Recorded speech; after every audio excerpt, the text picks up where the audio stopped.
We are just about to start our effectively last lecture in this series of international ITC alumni. We are very honored and lucky to have Mrs. Yimin as a speaker on this lecture. Mrs. Yimin is partner of Jinshi Law Firm. She has very strong experience in litigation, in advisory. Mrs. Ku is a qualified lawyer and member of International Fiscal Association. She has a number of awards, very impressive, but the most important part and qualification is tax litigation. Mrs. Ku was attorney and won tax dispute case in trial supervision procedure. And there are not that many court cases on tax matters being won by taxpayers in China. So I think we all can congratulate Mrs. Yimin. And Yimin Ku will share thoughts and comments on this very specific and very interesting subject on tax dispute resolution in China, because there is quite a lot of information to deliver. We decided not to take any questions before a specific part of the lecture, basically ending last 10-15 minutes, where Yimin Ku will answer all these questions. So by this, I give the floor to Mrs. Yimin Ku, please. Yeah, thank you. Thanks for this, precious invitation for this lecture. So in order to save time, so let's just start the lecture. And so as you can see, our tonight's topic is related to Chinese international tax dispute case. So let's directly go to the outline. So I will since already, Rostam already introduced myself. So today's outline, and actually it's 4 parts. So the main part is the ITC case analysis and its alternative remedy approach to settle the dispute. And so in order to understand this, the fourth part, we need to understand the first 3 parts. So let's just begin our lecture from the very beginning. So this is the figures which from IDFD tax treaty case law database. So as you can see, China compared to India, Germany, France, and United States, the international tax dispute litigation cases in China, it's very quite a smaller. It's a quite small number, and these 8 cases, which is mentioned just now, is all about international tax dispute litigation case, and the result is the same. All the taxpayers loses the case, and we will analyze the children's investment master fund case later in our first parts. So, in order to understand today's topic, we need to understand the tax reconsideration and tax litigation remedies in China for tax dispute case. So, firstly, if there is the tax dispute occurs, so you have the opportunity to negotiate and communicate with the competent authorities. If you are not satisfied with the competent tax authorities, then you will have the right to launch appeal, that is administrative review. And if you're not satisfied about that decision from the appeal level, and then you can go to the litigation procedure for the first instance, and then to second instance, and then to trial supervision procedure. So that is a very quick, brief about the tax remedy in China. So this slide shows more information about the tax remedy in China, and based on the provisions of the administrative litigation law on the rank jurisdiction, international tax administrative litigation case are tried by the basic or intermediate people's court as a court of the first instance. And then the second instance, if the taxpayer are not satisfied, he can initiate the trial supervision procedure. All courts in each level should decide on both questions of fact and question of law. For the first instance procedure, it will usually last to 1 year, and second instance procedure will usually last for half a year. And for the trial supervision procedure lasts more than 2 years. So since the tax litigation is a form of administrative litigation, as such, the burden proof lies with the tax authorities to prove both that facts and the facts of the case satisfy requirement for taxation and tax procedure is legal. Actually, in practice, tax disputes are usually preferred to be settled at the examination stage or the administration review procedure through communication and negotiation. It is very uncommon for a taxpayer to take the tax authority to the court. But recent 5 years have seen tax disputes judged through litigations have been improved.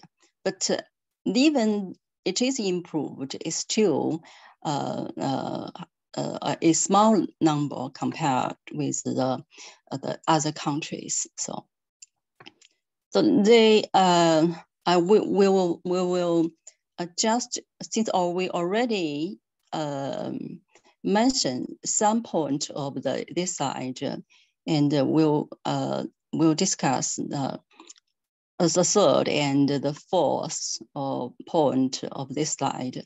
According to Article 88 of the Tax Collection Administration Law, for tax payment dispute issues before tax administrative reconsideration, tax payment has made a corresponding guarantee have to be provided.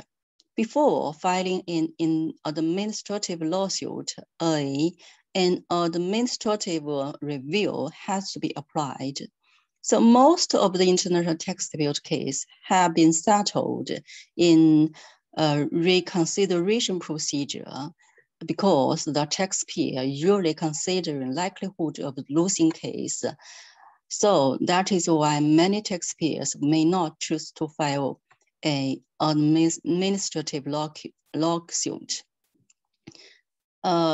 In China, currently there's no recognized alternative dispute resolution, which is ADR system for the tax dispute. However, APA and MAP may have been applied by taxpayer as an alternative approach for some international tax dispute cases. So, and there's also no advanced remedy system like in Korea for an unfair administration decision, apart from a hearing system for penalty administrative decision. So that's the background of how about the Chinese tax remedy procedures. So now we go to the second part about the GAR in China. Since the case we will analyze later is related to indirect equity transfer, so we have to go through the GAR in China briefly. In China, the hierarchy of the GAR provisions in China, including EIT law or its Article 47 and implementation rule of EIT law, it's Article 120, the Chapter 10 of SAT Circular 2, and Article 4 of SAT Decree number 32, and Article 5 and 6 of SAT Circular 698. This circular, which is related to the case, we will discuss later. So, so in China, I think for the GAR provision, we have to understand in this lecture, and the GAR provisions in China not only refer to the laws and the regulations, but also to the official interpretations as published by the SAT. And the GAR in China was first introduced on January 2008. And in Article 47, and which empowers the tax authority to make a reasonable adjustment if an enterprise undertakes activities without reasonable commercial purpose in reducing its taxable income. That is Article 47, as you can see. And Article 120 of the implementation rule of the EIT law interpreting with what is without any reasonable commercial purpose. It said that without reasonable commercial purpose shall mean principally for the purpose of reducing, waiving, and delaying tax payment. And for the cases we discuss later, the very related to the circular issued by SAT is circular number 698, which introduced the anti-avoidance rule about indirect equity transfer. So this is very important. So I will read it very carefully. So for you to understand. So Article 6 of the Circular 698 said that where the foreign investment party, who is actually a controlling party, indirectly transfer the equity of the Chinese resident enterprise by arrangement such as abuse of organization form for an unreasonable commercial purpose to evade the taxation obligation, the competent tax authority may, upon submitting level by level to the SAT for examination, redefine the nature of such equity transfer transaction in accordance with the economic substance thereof and deny the existence of sure holding company used for such a taxation arrangement. So this slide briefly illustrate these circulars of the Chinese GAR, and we will only focus on 698. And so for 698, it clearly states that if a indirect share transfer of a Chinese company is recharacterized as direct transfer of shares of that Chinese company, it have to fulfill three elements. That is, First, the indirect transfer lags in RCP, and the Chinese income tax is avoided. And then third is there's abusive use of organization form. So we'll go to next slide because it's very limited, time limited.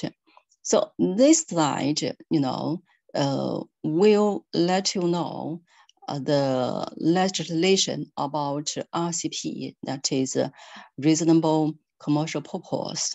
And in the law and the regulation, there is a commercial RCP, but in the Circular 2 and Decree number 32, and also the 698, it introduce another criterion about principles of substance over form. That is to say, apart from the purpose test, we also have the substance over form test, but the latter is regulated in the circulars or issued from SAT. So you may have some questions here about the interpretation of the RCP. So do ask questions later. And in practice, in the tax authorities focus on the result of the reduce, exempt from or delay the payment of tax. He will, neglect to prove the main purpose. Since we have the as we previously described, and we have the two criterion, and substance over form was introduced in the Circular 2 and 698. So in that case, the tax authority will, in most cases, focus on the result from that is, they usually focus on the substance over form and neglect the main purpose, the main objective, neglect the RCP purpose test. So, and the court usually follow the logic of the tax authorities and seldom to reason the deductive of having the main objective. So the reason for the court, why the court will simply follow the logic of the tax authorities and seldom to reason, it lies on the complicated of the international tax dispute case and the shortage of appearance on the international tax tax dispute litigation cases. So because as you can see, we only have the 8 international tax litigation case in China till now. So so now we focus our main content on this slide, and this part, which is TIC case analysis, and later we will provide 2 breakthrough, which is a very uncommon approach I adopt in previous cases. So this is the first time for me to public my opinion about the TCI case.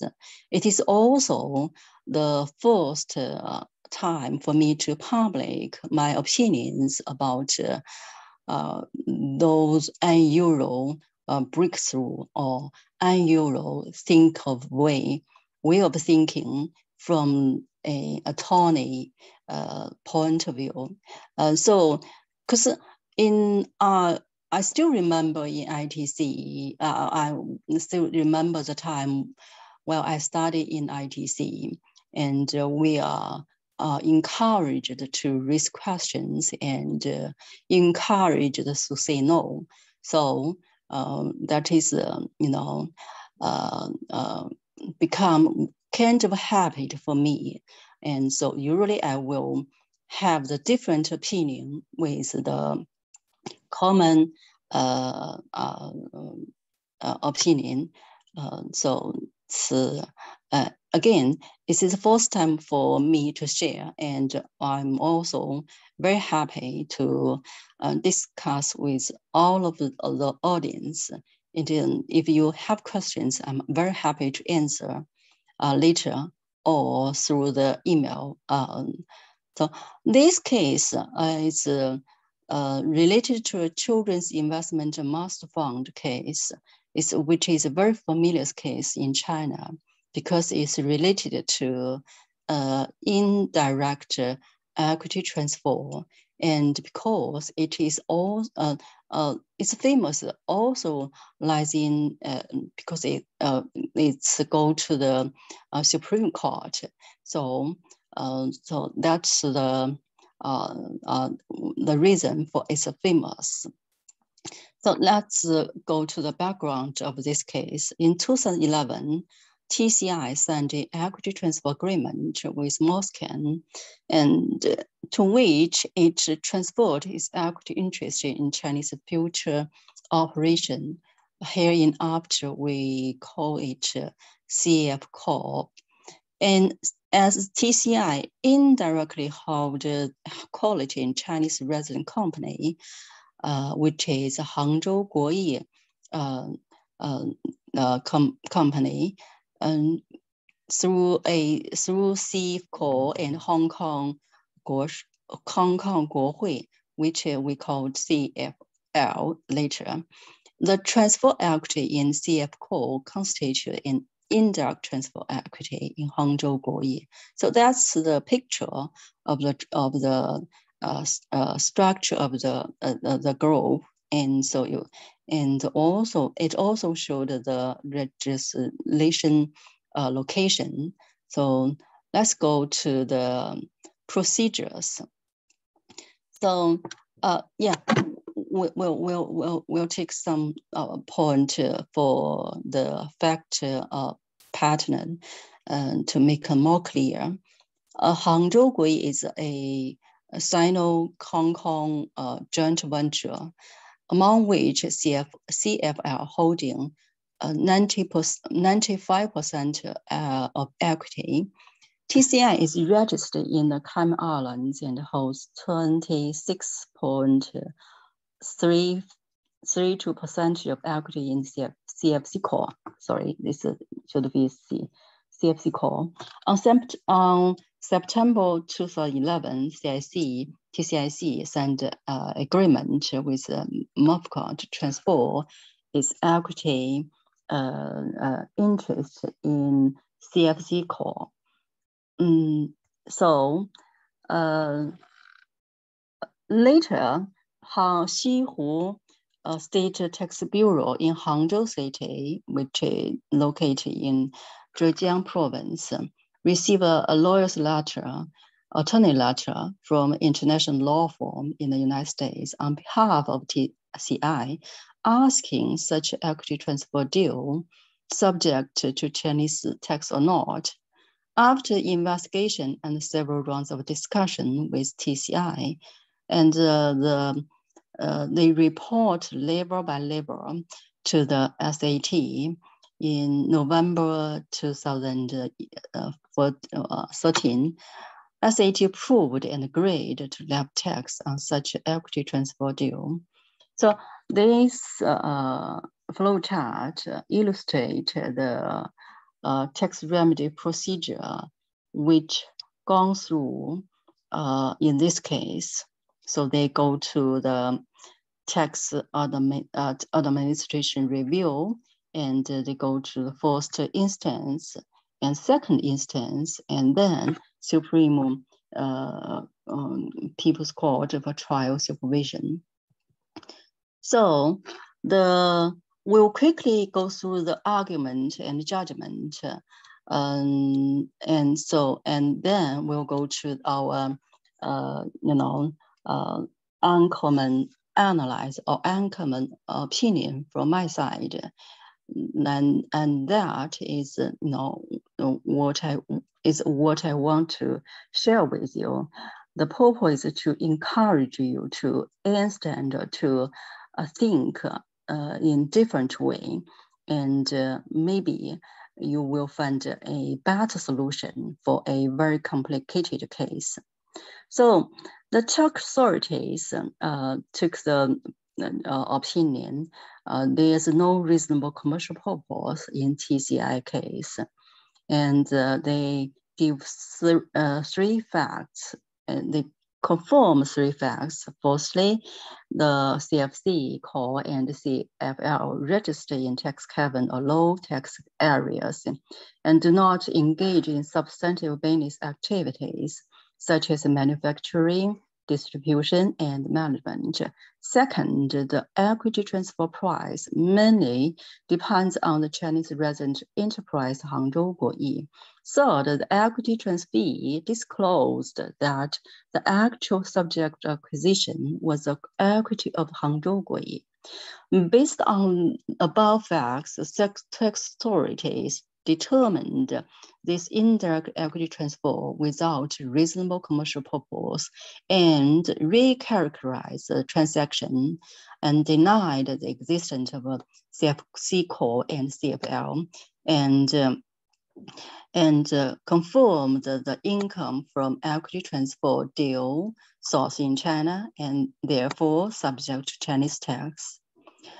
For TCI, it holds opinion that the fact the tax authority funding is not clear, and the evidence the taxpayer provided is not sufficient. And so that's below is their opinion or their argument. How I can briefly. Yeah, let's see. Firstly they think the capital of CIFCO amounting to $107 million, amounting for 1/3 of the total value of acquired project company. CIFCO has its own business management activity, and it has issued $225 million bonds, implemented bonds issuance and bond listing maintenance, debt and interest payment, etc., and other management activities. In addition to debt issuance, it has been committed to oversee IPO, search for investment projects, reduction of operating costs, etc. And so they think they hold that the CIFCO are equipped with corresponding personnel and office space and equipment. At the same time, CIFCO has also signed many overseas contracts and assumed the corresponding obligations. CIFCO issue audit reports every year. So it's not a purely share company. And for second view of TCI, it says that CFL equipped with corresponding personnel, office space, and equipment to perform management functions. The structure of the Hangzhou Guoyi held by CFL was determined by Chinese domestic policies and laws at that time. The National Development and Reform Commission and the Ministry of Communications and the Ministry of Commerce all proved that CFL, as the acquirer of the equity of the Hangzhou Guoyi and the holding equity, cannot be transferred. So keep this point in mind. We'll go back to this point later. And third, TCI argue that since CF Core has issued US $225 million bonds on Singapore Stock Exchange and need to pay US $27 million interest each year, the value of the equity held by TCI as a shareholder of the CF Core does not only depend on the profit of Hangzhou Guoyi. And the third argument, the fourth argument from TCI states that the holding structure existing since 2004 and Circular 698 was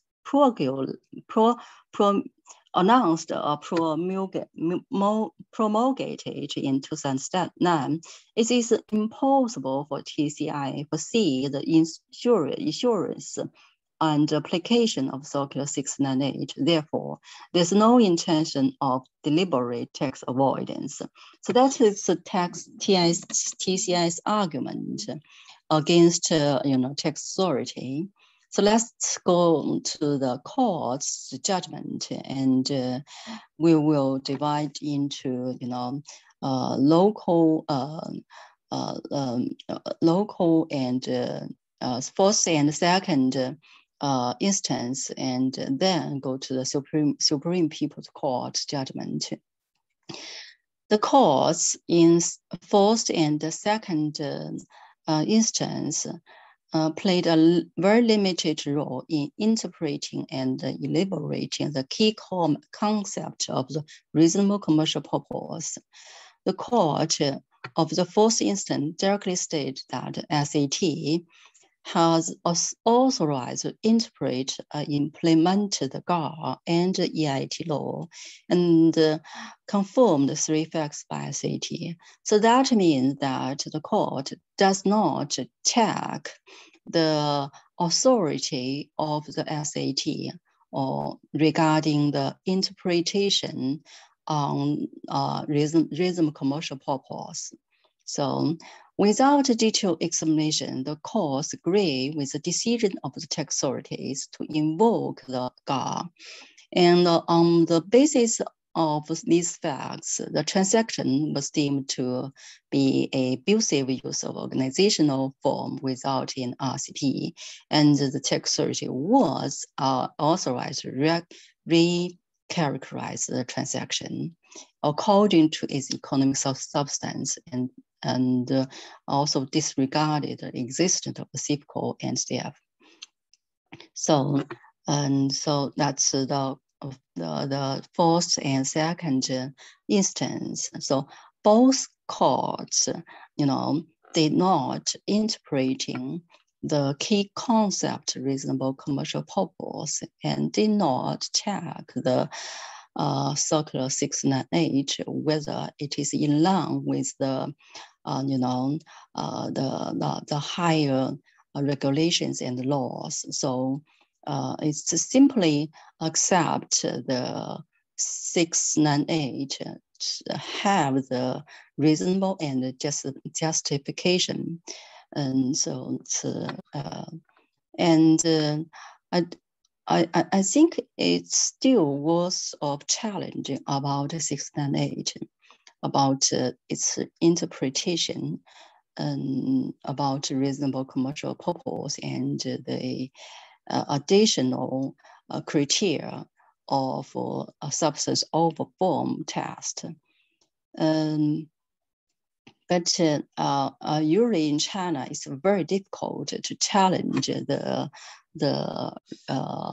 circulars, decree, or the notice from SAT to challenge whether it is in line with the regulations or laws or not. So it's very difficult. But in 2019, the cases I dealt with, I represented with, we do challenge that the circular, and we think that circular is not in line with the law and regulations, we win that case, and so. But as for the strategies, we didn't, directly challenge the circular, and we kind of, indirect challenge. So it's, it's kind of a strategy. So the Supreme Court judgment is, have the more content than the first and second court. But let's see what the Supreme Court said.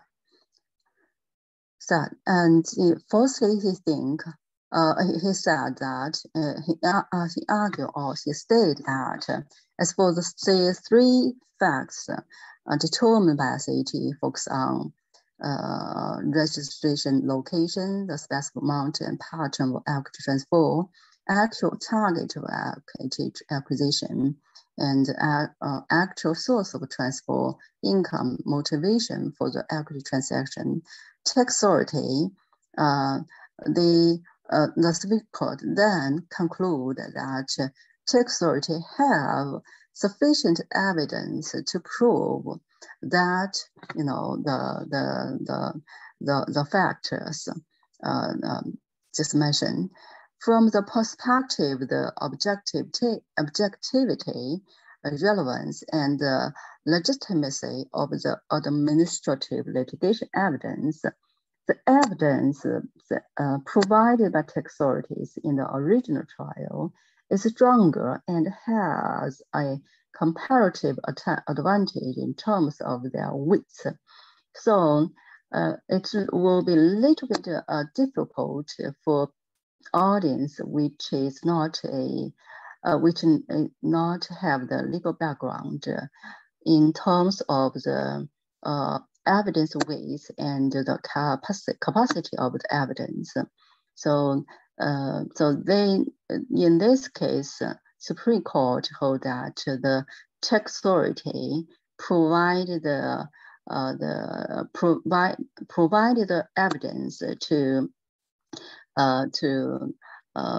prove the facts they find have the more evidence weight than the TCI, yeah. And then Supreme Court said that since this case related to interpreted tax law and regulations, it's related to basic rules and principles for such a similar case. It's about Chinese theme on foreign-related economic and trade management. It's also about the equal protection of the legitimate rights and interests of foreign companies and Chinese companies. So the Supreme Court, after strict judicial review, and found that shortage of evidence weight for TCL to prove the administrative action being showed not in line with laws and regulations. So the Supreme Court held that the validity of the effective judgment should be maintained. So that's the Supreme Court's judgment and their opinion. So let's go to next slide. So from this side, from this slide and also the few slides following, it's a kind of challenge or kind of unusual angle to analyze the case, or to say, it's better to say, to find another solution for this case in order to bring the possibility of the result which in favor of the taxpayer. So let's see the first breakthrough.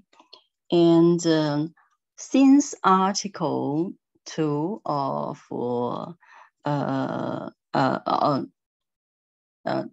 Article 97 of Circular 2 regulates that general anti-tax avoidance investigations and adjustments shall be reported level by level to the SAT for approval.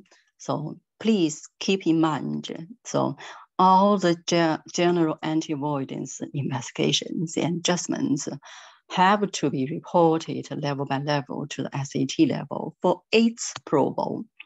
So that's the requirements in Circular 2.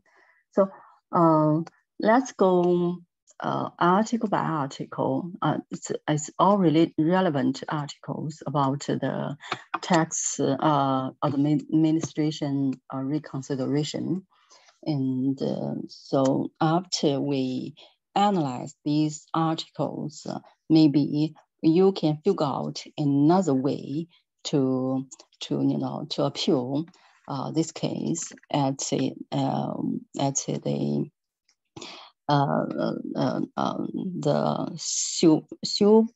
suitable level for review. So Article 16 on rules on taxation and administrative reconsideration. This is a rules issued by SAT. Article 16 said that where it challenges any of the specific administrative acts of the state tax authority of all levels, the petitioner may file a petition for administrative review with the tax authority at higher level. So you can see this is a common requirement for appeal to a higher level. Article 18 said that where it has objections to any of the specific administrative acts of the SAT, the petitioner may file a petition for administrative review with SAT. So if you are not satisfied with the behavior of SAT, you have to file a petition at SAT level. So please keep in mind of this regulation. And all in this article, it also said if you're not satisfied with the decision on administrative reconsideration from SAT, it may bring administrative action to a people's court or file a petition for a ruling with the state council. The ruling issued by State Council shall be final and binding. So also keep in mind about this requirement, this regulation.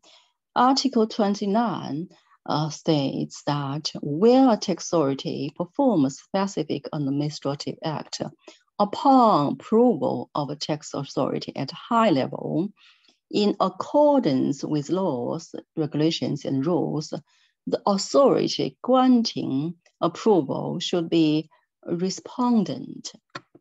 So up till now, you can, if you quickly, to analyze these articles, maybe you already have some idea in your mind.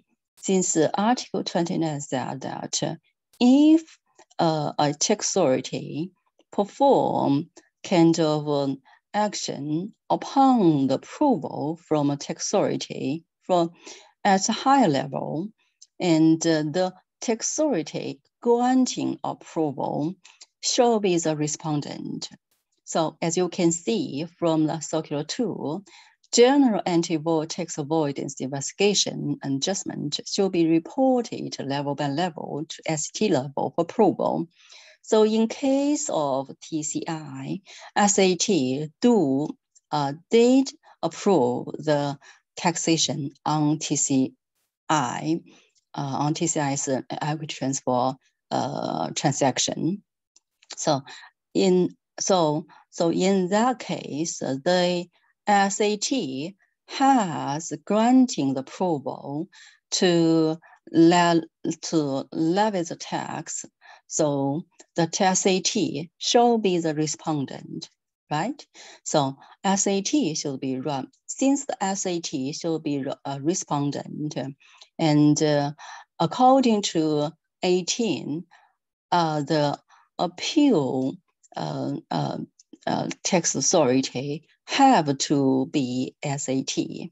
That means if you take the SAT as the respondent in a anti-avoidance tax dispute case, the appeal bureau shall be the SAT.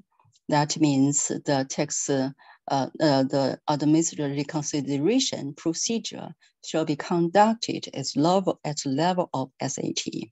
So in that case, TCI could launch the administration reconsideration procedure against SAT as approval on TCI's liability at SAT level. So some people may ask questions that since SAT approved the taxation, it is whether it is worth to appeal SAT at SAT level, and so I think we have to understand another article in Rules on Taxation on Administrative Reconsideration. It's Article 11. Article 11 said that the agency responsible for legal affairs within administrative reconsideration organs of all levels, which is administrative reconsideration agents, may handle administrative review matters in accordance with the law. So it's a special organ for the appeal cases. So for the decision made by SAT for levy tax on TCI case is a bureau or organ of International Taxation Bureau and SAT, but the appeal bureau is another, bureau, which is the administrative reconsideration agency. So it's different. The decision made and the appeal review, it's a different division in SAT. So in that case, and there's a chance for the peoples in administrative reconciliation agents hold the different opinion from the international taxation agent. So since these people in that agency, appeal agency, have the law background and also have the tax background. So sometimes they hold a different opinion with the International Tax Bureau, with the Indirect Tax Bureau. So with this approach in mind, in 2015 and 2018, I represented 2 transfer pricing cases and launched 2 administrative reconsideration cases against SAT in SAT level, and we settle these 2 cases less than 4 months, and with a result of in favor of the taxpayer. So that is the alternative approach for appeal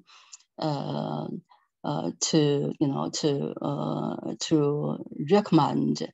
And actually, the cases I represented in 2007 and 2008, it's the first and second cases in its very kind. So it's a very unusual common procedure in China, because usually they will follow the common practice and risk the appeal to a just high level tax authority, not directly to SAT. And so that's one breakthrough for tonight's share. So, So for another breakthrough, I want to share with you today is related to the theory of eliminating misfeasance, or you can call theory of justifiable defense.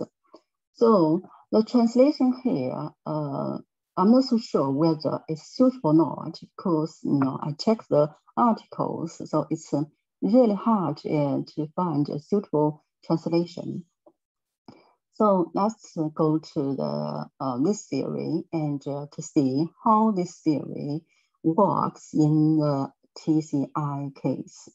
And I also want to encourage, or not encourage. I also want to many more people to focus on this angle to analyze the anti-avoidance cases in the future, and because more people focus on that, and more clear will be in the future, and maybe it will be more helpful both for tax authorities and taxpayers. It's let's see from the first point inside. In special circumstance where an action has been judged as having damage, this action does not necessarily have the charge of illegality, and eliminating misfeasance having its justification, such as justifiable defense, urgent act rescue, victims commitment in China. And according to criminal law, even if the perpetrator has committed an illegal act that meets objective constitutive requirements, he or she cannot identify if she cannot identify the content, social significance, and harmful result of the act, or cannot control his or her own behavior, or reasonably think his or her act is carried out in accordance with the requirements of law, or although the perpetrator anticipated the possible occurrence of the result, it is impossible to implement all the legal acts at that time. So it is impossible to decide that his or her act violates the criminal law. Therefore, the lack of responsibility, the lack of awareness of illegality, and lack of expectation are the reasons for eliminating misfeasance. So I want to, to explain more about this paragraph, because it's a little bit difficult for people without a legal background. So usually an action has been judged as having damage, and if it fulfill the objective constitutive requirements of criminal law, this action will have the character of illegality, and so that is the most status, most common cases. But in some very special circumstance, there is another situation which will having this determine these action to not be illegal, and that means, and it will not along with the criminal law, and in that case, he have no obligations for under the criminal law. That theory, it's related to eliminating misfeasance, and the examples for them are justifiable defense, urgent act of rescue, victim commitment. So for these, situations, they are either lack of awareness of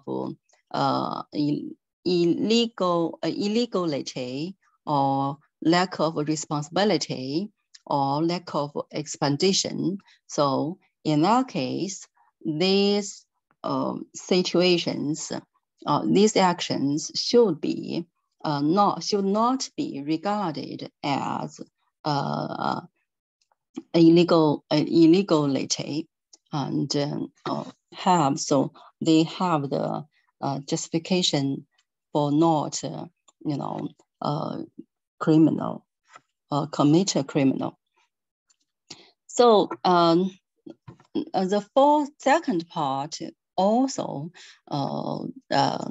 explained more about this theory. It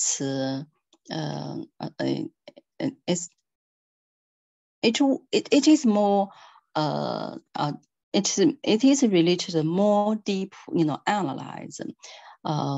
So as long as the behavior meets the constitutive requirements of the illegality, it must infringe a certain legal interest. However, some behaviors, while meeting the constitutive requirements of illegality, these behaviors also at the same time protect another kind of legal interest. So legal interest measurement and comparison is required. And so you have to compare the legal interest for the compare the legal interest in the damage activity, and at the same time you have to to analyze the protection legal interest. So after the comparison, if you decided another kind of legal interest was worthy of more protection, so the theory of justifiable defense shall work, and eliminating misfeasible must be concluded. So let's take the justifiable defense, for example, and the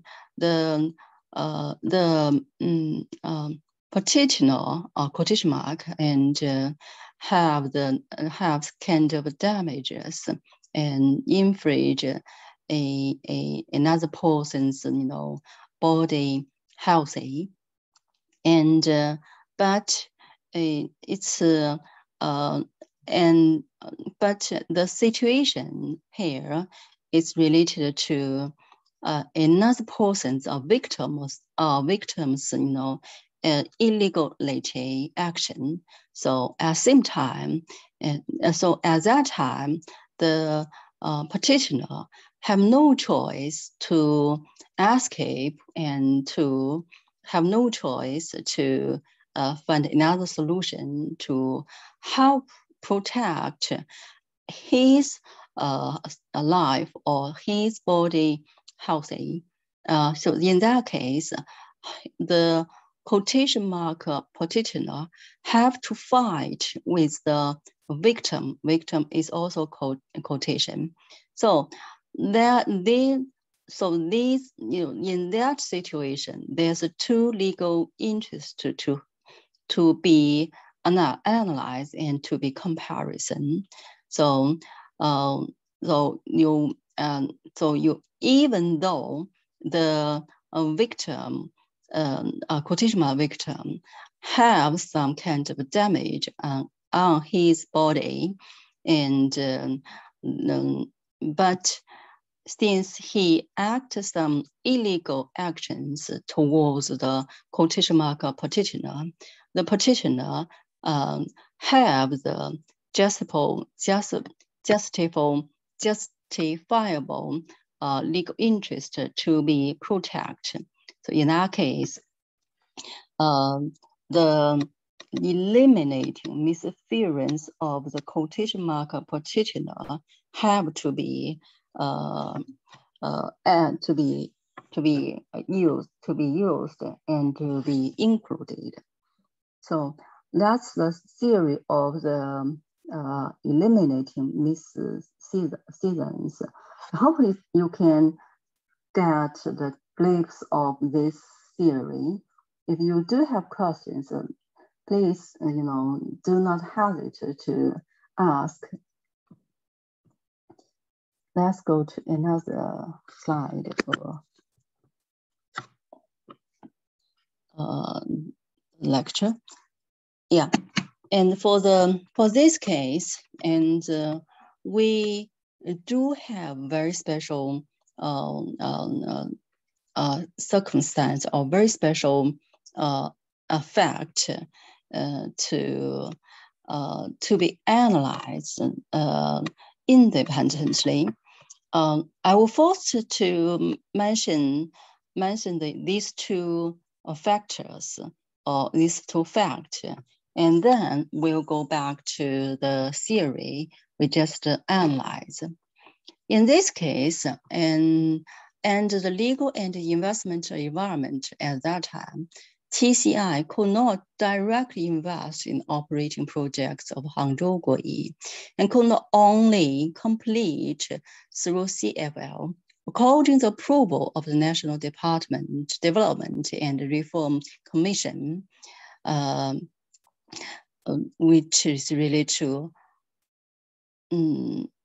发改交运 circular number 1948, number 1949 in 2005. These circular illustrate that for the transfer of operating rights and interests of Hangzhou Guoyi, TCI cannot directly replace CFL to do the direct investment in Hangzhou Guoyi. Otherwise, the contract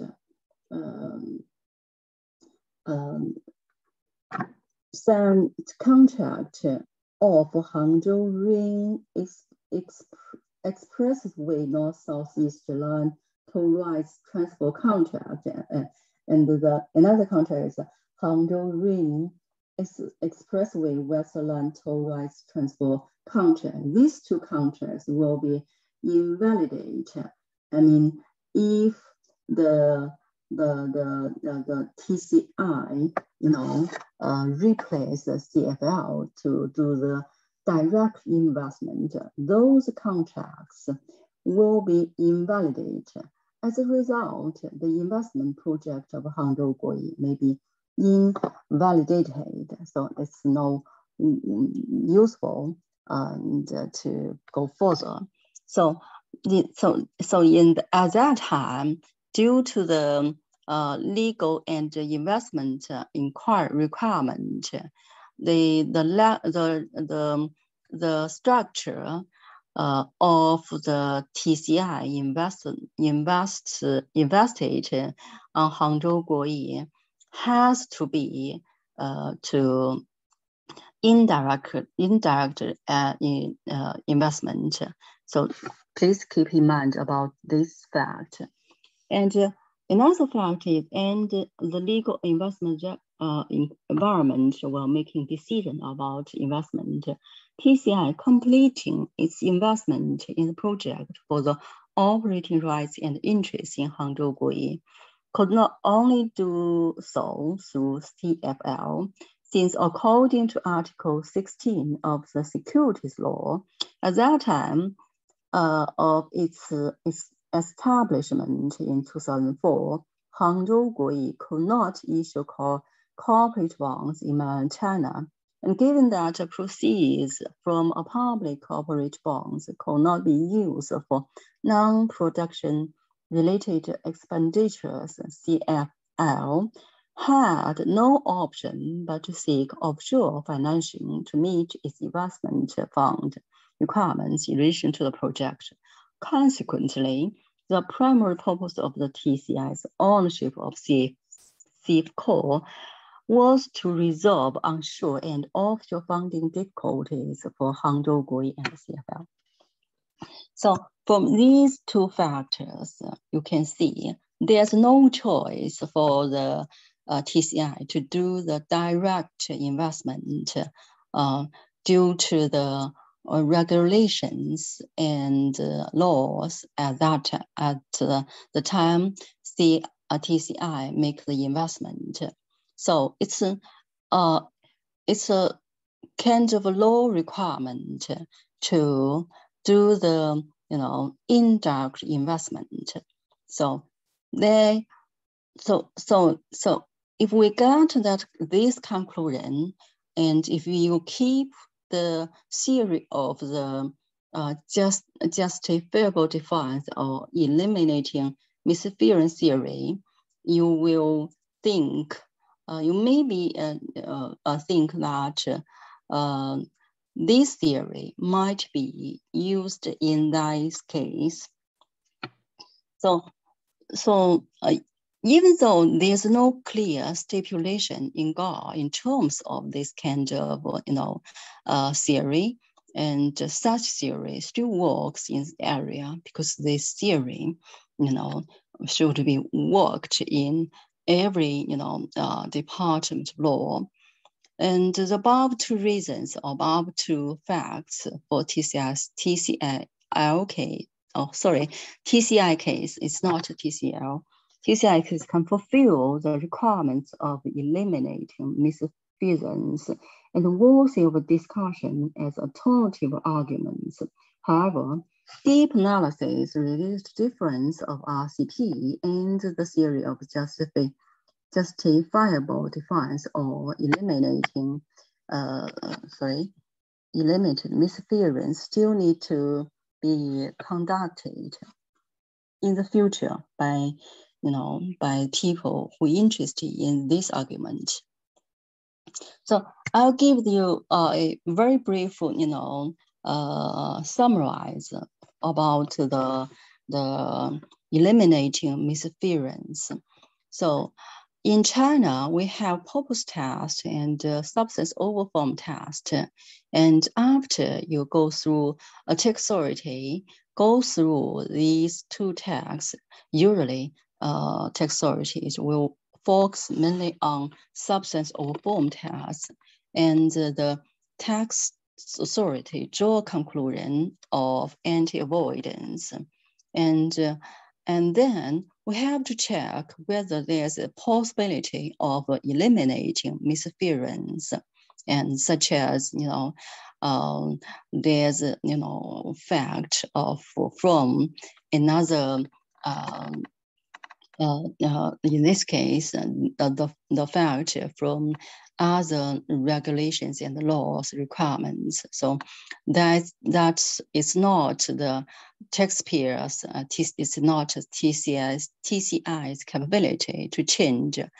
For it, there's no choice for it to do the direct investment at that time.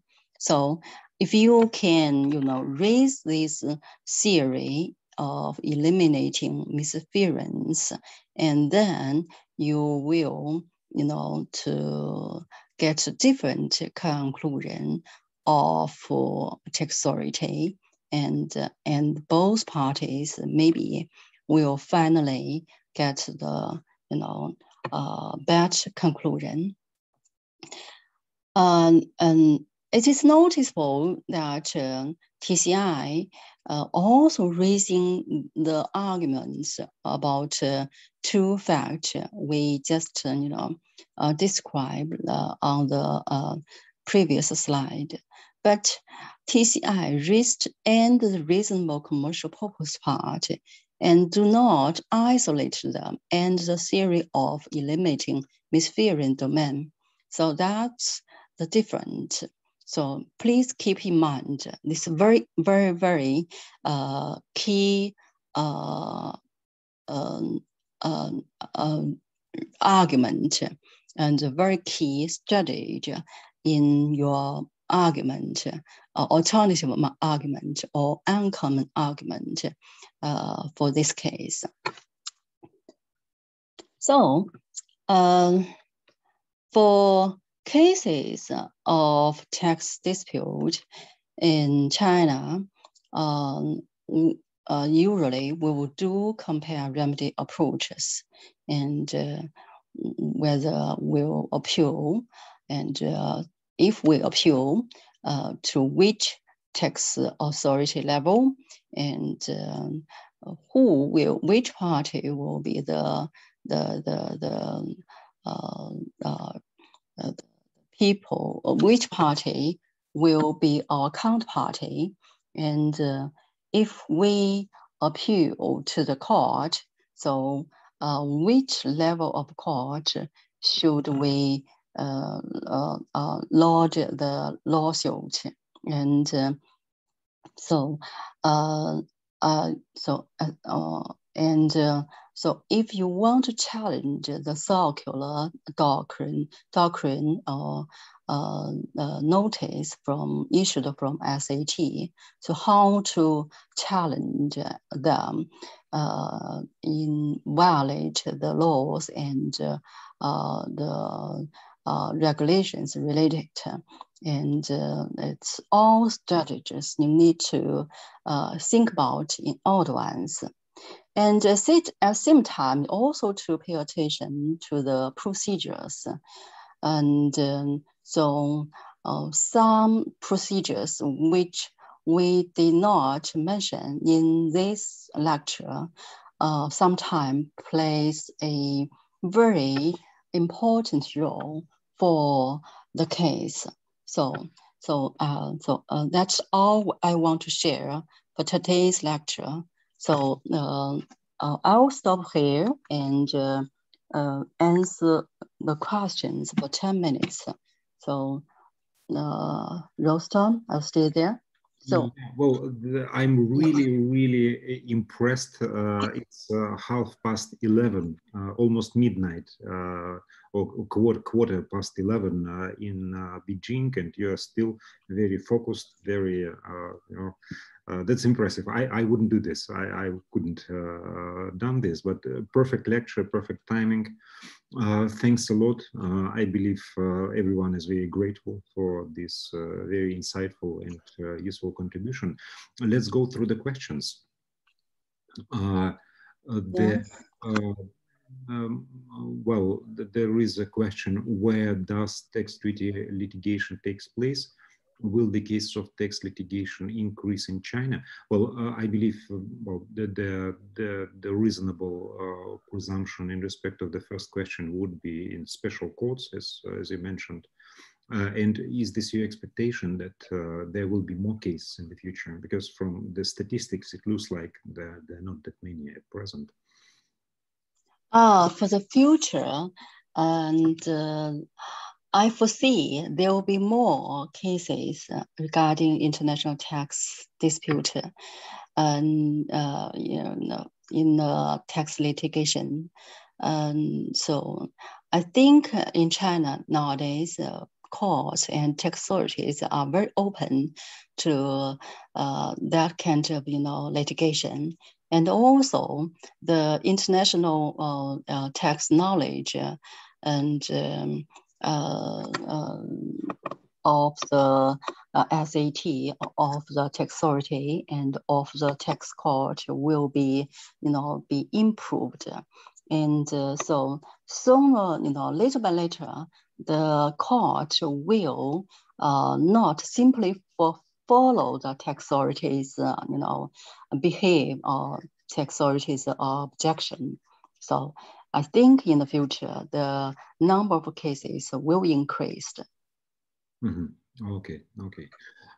Another question from Niels Rovers, our Chinese-speaking Dutch colleague, which is not really a very common combination.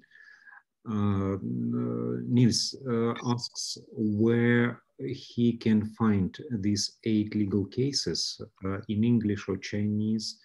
Are they published? What is the practice in China? The tax rulings, are they publicly available?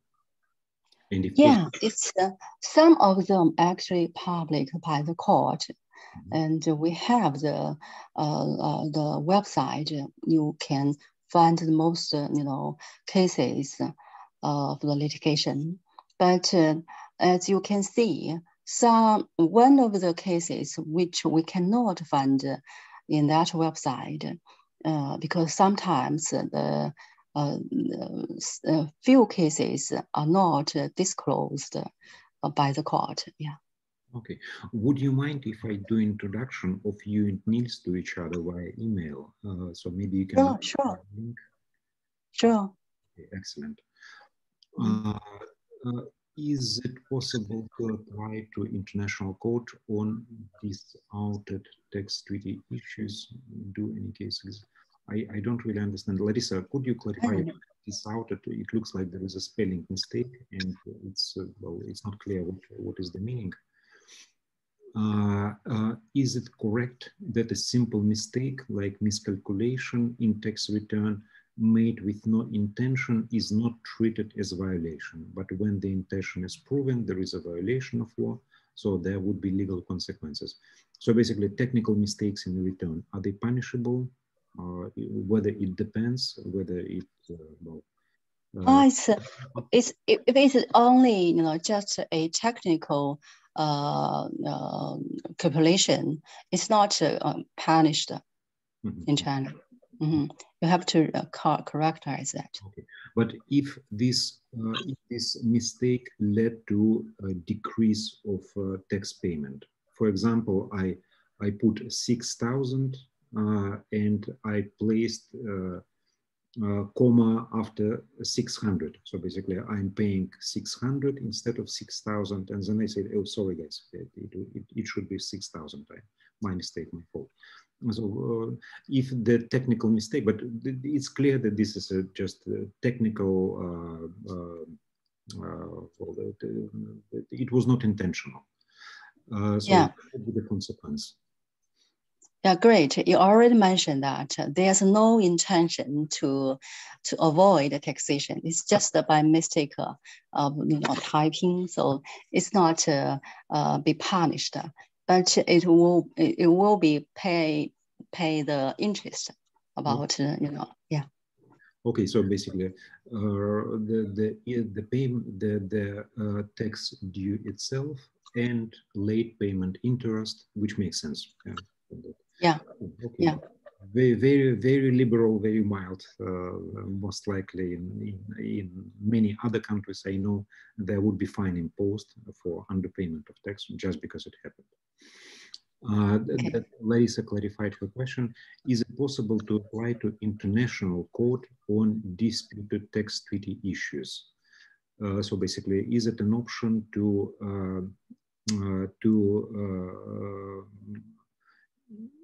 litigate outside of China on tax treaty issues? In many cases, it would be in case of arbitration clause. It's very good. It's very actually.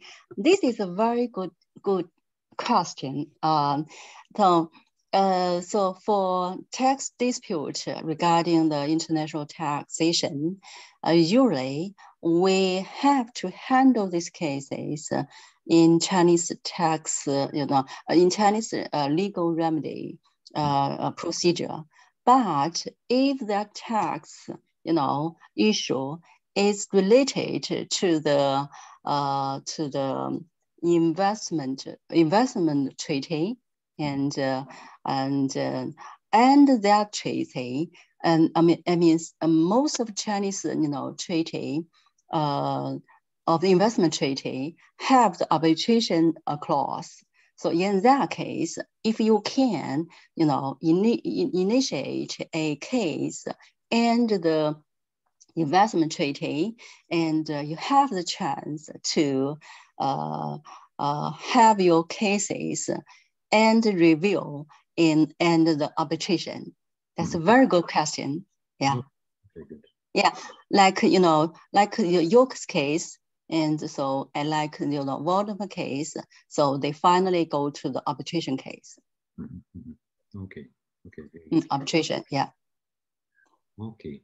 Well, there is a principle. Well, I don't know whether this is technical or not, or whether it would be convenient to answer. There is a question in chat.